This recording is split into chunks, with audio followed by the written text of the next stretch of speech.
আসসালামু আলাইকুম রহমতুল্লাহি ওবরাকাত। বাংলাদেশ জাতীয়তাবাদী দল বিএনপির নির্বাচনীয় ইস্তেহার নাম্বার 3। বাংলাদেশ জাতীয় সংসদ নির্বাচন 2026।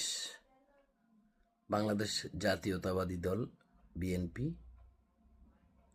জনগণের ভোটের রায়ে জয়যুক্ত হলে প্রতিটা ওয়ার্ডে একটি করে অ্যাম্বুলেন্স চালু করা হবে। প্রতিটা ওয়ার্ডে একটি করে অ্যাম্বুলেন্স থাকবে। এই অ্যাম্বুলেন্স দিনে অথবা রাত্রে ইমার্জেন্সি মা, বোন,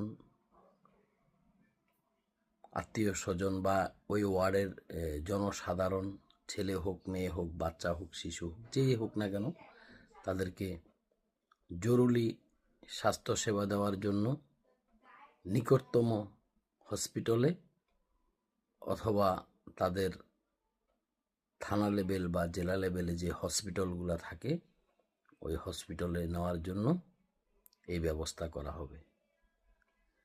এটা হলো বাংলাদেশ জাতীয়তাবাদী দল বিএনপির,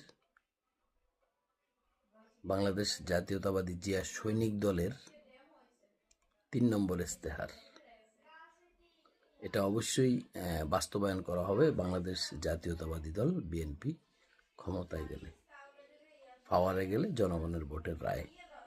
ওকে, ধন্যবাদ। আসসালামু আলাইকুম রহমতুল্লাহ।